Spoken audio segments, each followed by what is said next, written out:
Muy buenas, hermanos, familia, amigos. Reciban un cariñoso saludo desde Quito, Ecuador.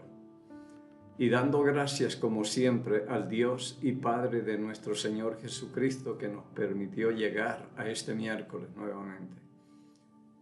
Estar entre los vivos y sanos es lo mejor. Cristo dijo, no se afanen por la comida, el vestido, el cuerpo, lo que tienen, las cosas. Tienen la vida. Porque la vida, eso no se compra. Esto vale mucho y es la que tenemos, una sola vida y la que no retoña, así que hay que invertirla bien. Seguimos entre los vivos y agradecido a las personas que nos ayudan con la obra misionera aquí, nosotros llevando nuevamente, apoyándolo, tratando de que a un misionero no le falte nada. Un misionero es un creyente verdadero que sintió un llamado del Señor y se preparó 4, 5, en el caso mío 6 años, otros no se llevan tanto tiempo, y se preparan para salir a servirle al Señor. Y uno de los requisitos de la misión es que dejen el trabajo que tienen y la iglesia que los envía les da un sueldo básico, es lo que dicen los reglamentos internos de la misión. Y él tiene que conseguir el resto en las iglesias que le apoyen. Y nosotros somos una de esas iglesias que apoyamos 11 misioneros. Y la iglesia donde yo predico no es una que vamos a tener miles de personas, somos muy pocos. Pero reunimos lo necesario. El Señor ha sido fiel y hemos aprendido a confiar en el Señor, no en el dinero, en el dueño del oro y de la plata. Entonces la idea es que a un misionero no le falte nada. Porque el sistema que se tiene en otras iglesias es diezmos, ofrendas y todo lo que recogen va para un lado. Y hay una urna, como una alcancía, un cofre grande con una ranura encima y con candado para la obra misionera. Entonces que cada uno eche ahí lo que quiera, lo que pueda, lo que sea. Me imagino que cada mes abren y lo que haya lo reparten. Si hay, y si no, los misioneros no pueden contar con eso. Yo pensaba que sí. Un misionero tiene sus niños que van a ir a la escuela y necesitan el uniforme, alguna cosa, pueden contar con lo que el ejército de Cristo les manda, porque nosotros tenemos esa prioridad. Todo lo que se recoge cada domingo, eso va para la obra misionera y lo que sobre va para los gastos de administración y aseo y todo lo que se necesita y servicios básicos y todo. Eso es lo que hacemos. Pero hasta aquí el Señor ha sido muy fiel. Y si en una vez nos faltó un mes que nos reunimos para ellos, renunciamos a lo que yo soy jardinero allá en la iglesia y lo que me pagan, dije, no me paguen a mí. A mi esposa le ayudan con el seguro, entonces les dije, no le ayuden. Invirtamos eso para los misioneros, pero así renunciamos a lo que podamos. Y reunimos. Y nos gusta esto así, de estar con las justas, porque aprendemos a confiar en Dios. Una vez que ya tenemos abundancia, nos vamos olvidando de los beneficios, pero Dios les pague a los que yo escucho los domingos cuando se levanta la ofrenda en el templo, dando gracias y bendiciendo a las personas que han hecho la transferencia. Desde ahí se les envía su bendición. Y yo los bendigo también en el nombre de Cristo el Señor, porque es una muy buena inversión donde esta gente esté ganando almas para Cristo. Nosotros somos parte de esa cosecha porque también estamos invirtiendo ahí. Entonces, sí vale la pena. Bien, eso en cuanto a los misioneros. Muchas gracias por todos los que ven, los que escuchan, oren por nosotros también. A veces aquí con los cortes de luz tenemos un poco de problemas. Pero seguimos adelante tratando de que ustedes tengan algo de la palabra de Dios cada miércoles y cada domingo. Pero oremos y vamos a empezar. Padre Santo, en el nombre de Cristo, el Señor, nos acercamos en este día y en este momento y en el mejor tiempo. En el tiempo en que estamos en un mundo en tinieblas, perverso y malo, pero entre más oscuridad hay aquí en este mundo, es más fácil que podamos resplandecer como luminares en este mundo, como dice Pablo a los Filipenses, o como dijo Cristo, ustedes son la luz del mundo. Era Él la luz, o Él es la luz, pero en Juan capítulo 8, versículo 12 dice, yo soy la luz del mundo. Y el que me sigue no andará en tinieblas. Pero después dijo, ustedes son la luz del mundo. Él se iba y nosotros tenemos que resplandecer aquí. Y los tiempos son buenos. Yo creo que estamos viviendo los mejores y los últimos. Y quizás estemos llevando el mensaje final. Porque la venida de Cristo está a la puerta y lo esperamos cada día. Así que le damos gracias, Padre. Gracias por esas personas que apoyan la obra misionera, que ayudan a estas familias para que ellos puedan ir a predicar. Y no solamente eso, sino que tengan lo suficiente para que estén bien. Ellos son dignos de un salario también, como dice la palabra. El obrero es digno de su salario. No pondrán bozal al buey que trilla, dijo el apóstol Pablo. Así que si están trabajando, lo menos que se puede hacer es que tengan buena alimentación. Y gracias por esas personas que nos bendicen con esa transferencia que hacen. Nos ayudan. Que bendiga sus trabajos, su economía, su bolsillo, su corazón, que es lo más importante, porque hay personas con bolsillo grande, pero con corazón pequeño, y es muy poco lo que se puede hacer así. Pero hay personas con un bolsillo muy pequeño y un corazón grande, y somos muy bendecidos con ellos. Así que yo no sé cuáles son, pero bendiciones para ustedes, sus familias y su economía, en el nombre de Cristo el Señor. Y Padre, pidiendo que en este día sea el Espíritu Santo que usted ha hecho morar en mí, el Maestro que nos enseñe, nos recuerde y nos guía toda la verdad, pidiéndole y agradeciéndole estos favores por el nombre y los méritos de Cristo, el Señor. Abramos nuestras Biblias hoy en Hebreos, capítulo 4,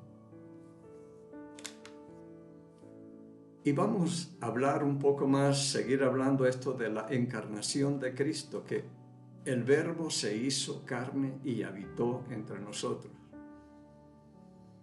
Esto lo hemos leído muchas veces, por lo menos yo. Yo he pasado no sé cuántas veces por ese versículo 14 del capítulo 1 del Evangelio según San Juan.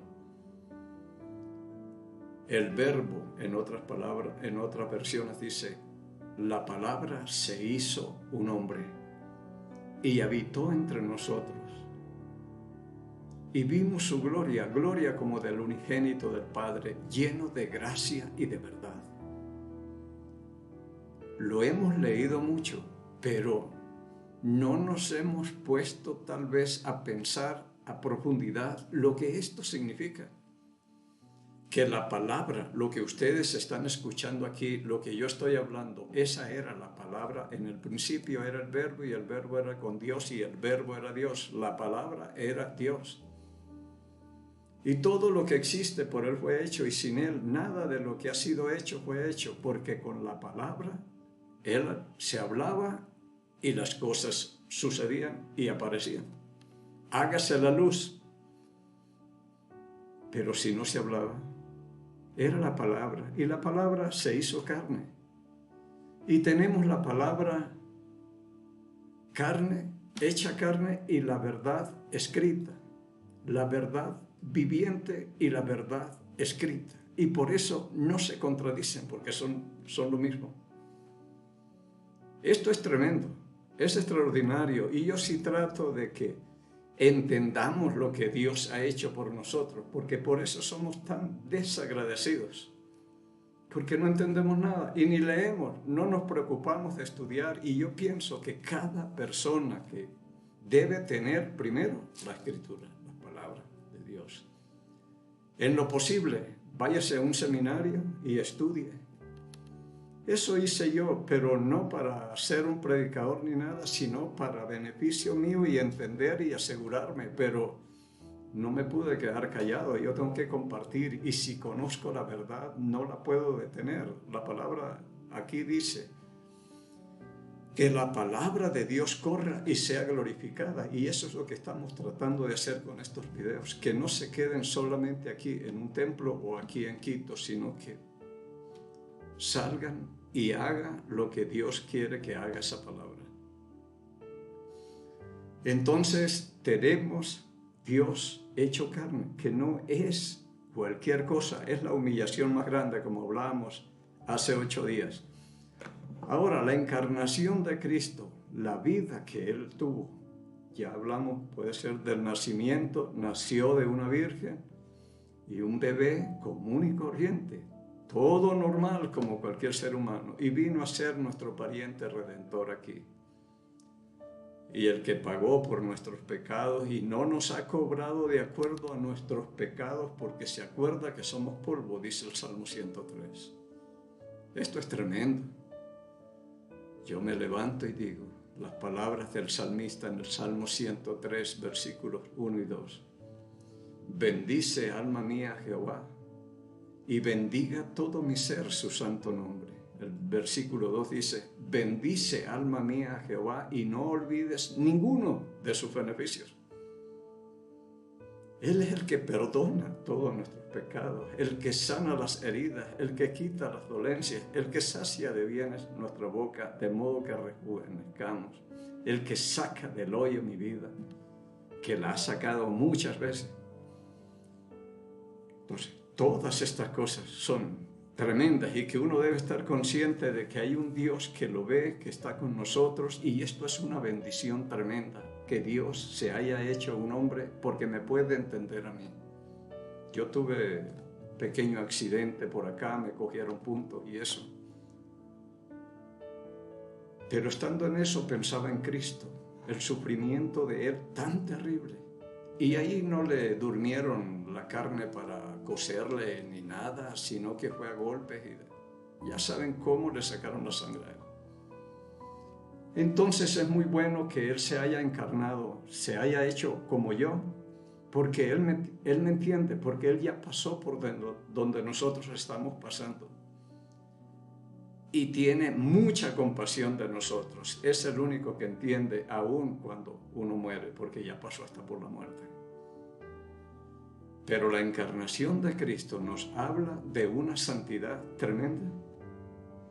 Y eso hace imposible toda salvación. La encarnación por sí solamente ya nos deja muy mal parados, porque la primera enseñanza que encuentro yo en cuanto a la encarnación de Jesucristo es que todo el mundo es pecador.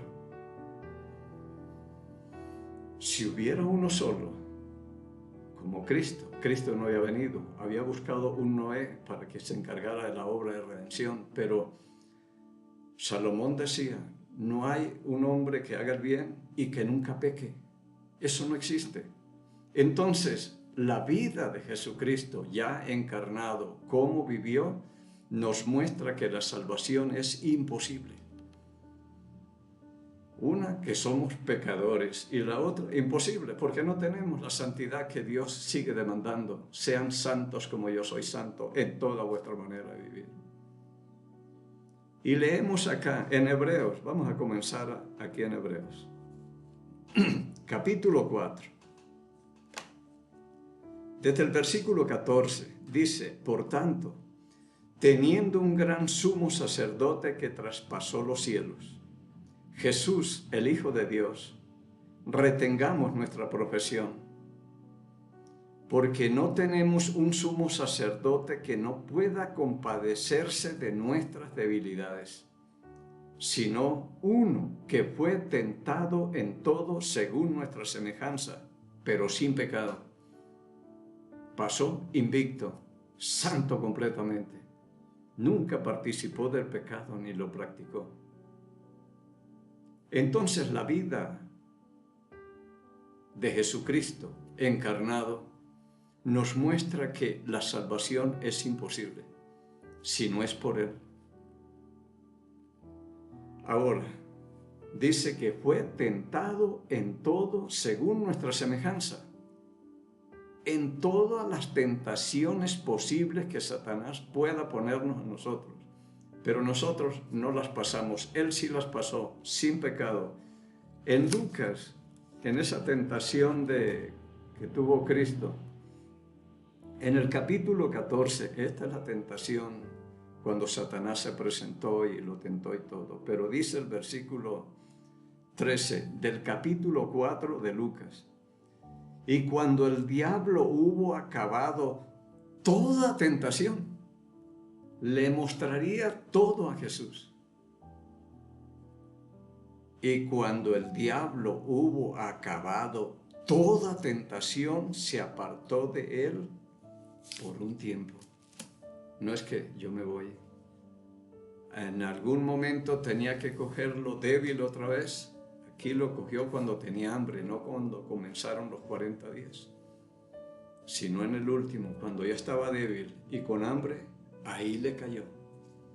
Así actúa, y tenemos que ir aprendiendo todas esas cosas. Cuando lo subió al pináculo del templo de Jerusalén y le dijo: si eres hijo de Dios, échate abajo. Aprendamos algo, que Él no nos empuja, nos dice: échate, y si nosotros nos lanzamos es cuestión nuestra. Pero a Él no lo empujó. Ahora te vas a ir a ver si va a volar o qué pasó. No, si eres hijo de Dios, échate abajo, porque escrito está, y le decía algunas cosas.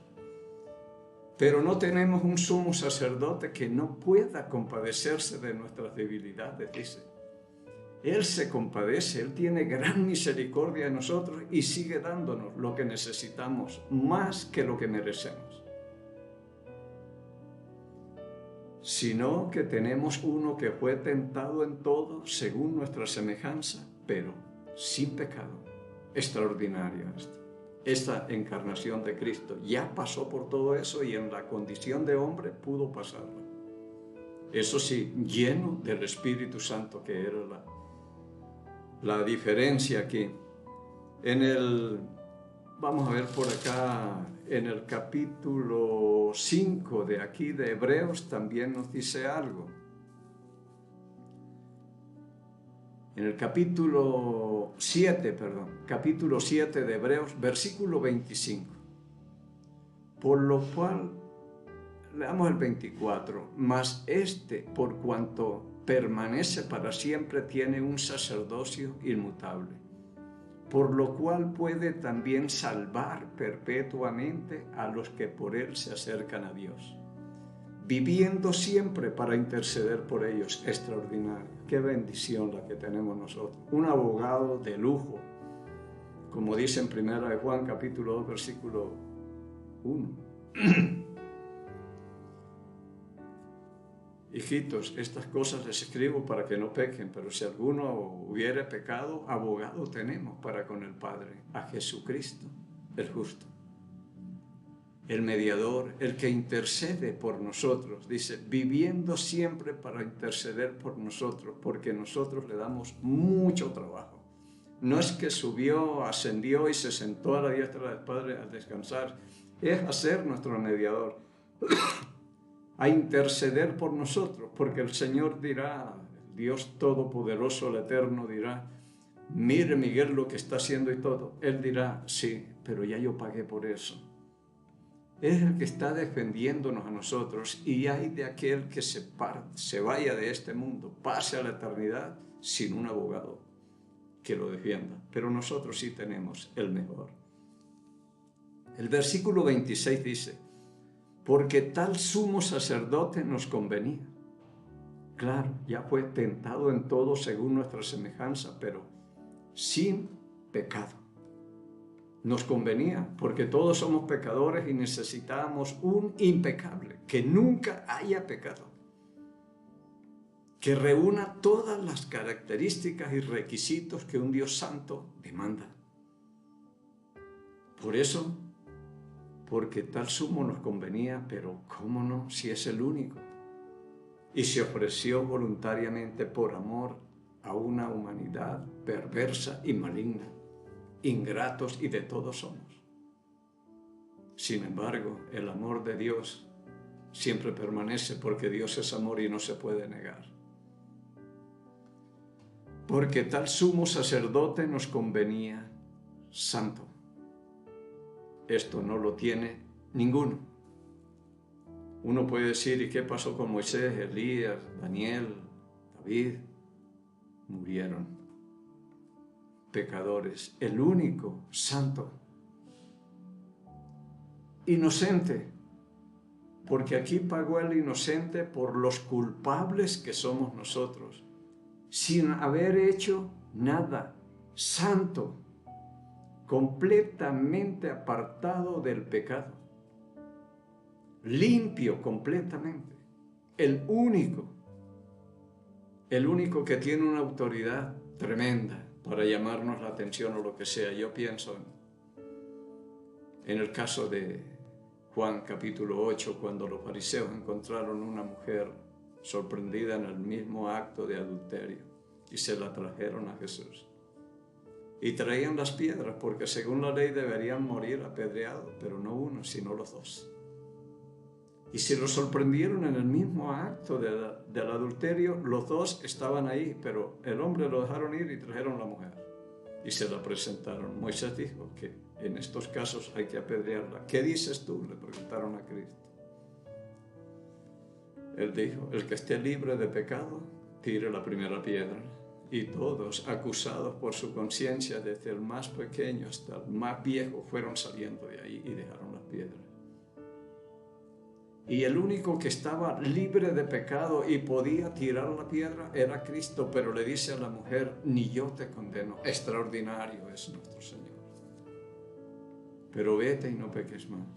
No repitas más estas cosas. Pero para decirle eso así tan sencillamente, Él tuvo que irse a la cruz a pagar por el pecado de esta mujer. Las cosas no son así tan sencillas que se vuelan de una. Él puede, pero tuvo que pagar el precio por el pecado que ella cometió.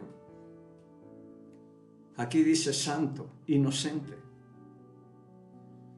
En el capítulo 10 del libro de los Hechos, en el versículo 38, dice de Jesús que cómo fue ungido con el Espíritu y cómo anduvo haciendo bienes por todas partes. Eso fue lo que hizo. No hizo mal a nadie.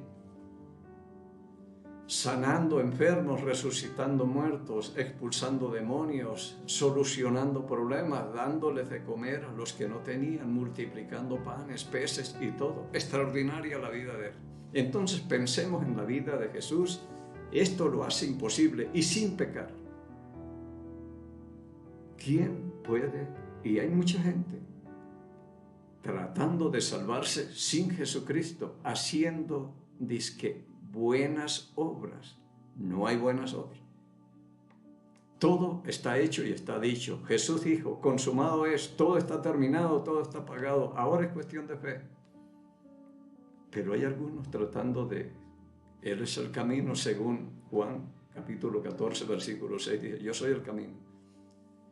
Pero la mayoría de la gente no quiere caminar por allí, sino que están abriendo su propio camino. ¿Y dónde irán a parar? ¿Dónde irán a llegar? El camino está abierto y le costó la vida a Cristo abrirnos ese camino para que ya caminemos por Él.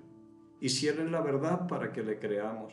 Y si Él es la vida, para que vivamos por Él. Porque el que tiene al Hijo de Dios tiene la vida. Porque Él es la vida. Juan 8:12. Y el que no tiene a Cristo no tiene la vida, está muerto. Primera de Juan capítulo 5 versículo 12. Tremendo. Así que santo e inocente, no hizo mal a nadie y nunca hubo engaño en su boca, como dice en Isaías 53, por allá el versículo 9. Sin mancha. Extraordinario. Y este es el único que nos puede presentar inocentes y sin mancha y con alegría delante de Dios, según Judas, versículo 24.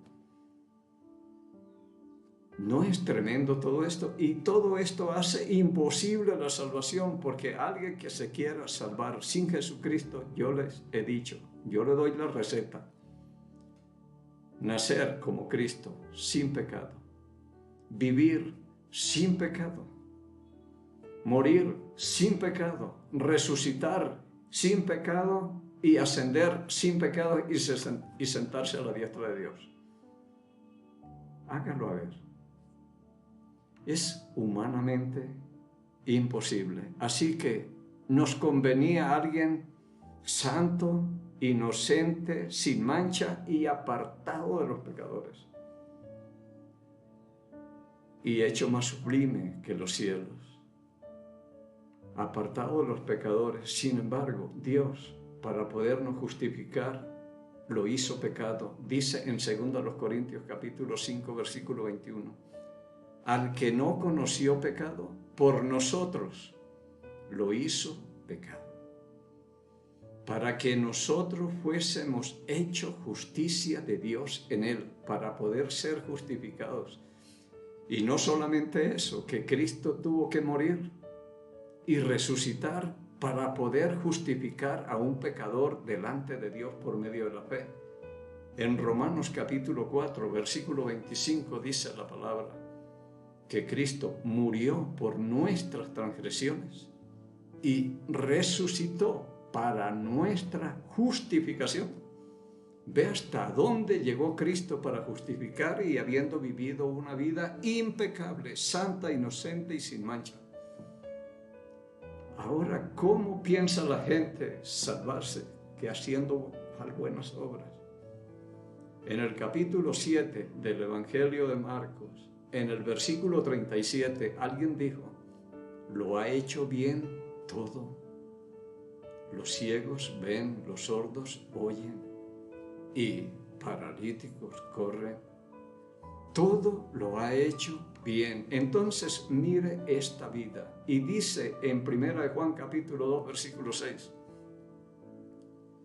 el que dice que permanece en Cristo, que es un creyente verdadero y que es templo del Espíritu Santo y todo, dice, el que dice que permanece en Cristo debe vivir, debe andar como Él anduvo, en santidad. Tremendo. Entonces la encarnación de Cristo, primeramente nos muestra que todos somos pecadores, porque si Dios encuentra uno, Él no hubiera venido. Pero si vino es porque no hay un justo, ni hay quien lo busque, ni haga bien. Todos pecamos y estamos destituidos. Y su vida nos muestra que la salvación es imposible. Vivió en la condición de hombre y pudo soportar y pasar todas las pruebas que se le presentaron, extraordinarias. No es cualquier cosa de lo que venimos hablando, la encarnación, Dios hecho hombre, Emmanuel, Dios con nosotros. Ya no es Dios contra nosotros, porque la ley nos tenía confinados a eso, contra nosotros, nos dejó la boca cerrada, pero ahora viene Cristo y cumple la ley y todo. Ya no está contra nosotros, está con nosotros. Él está por nosotros también. Si Dios es por nosotros, ¿quién contra nosotros? Dice en Romanos 8. Y lo más extraordinario, está en nosotros. Primero los Corintios capítulo 6 versículo 19 dice, no ignoráis que eres templo del Espíritu Santo y que Dios mora en nosotros.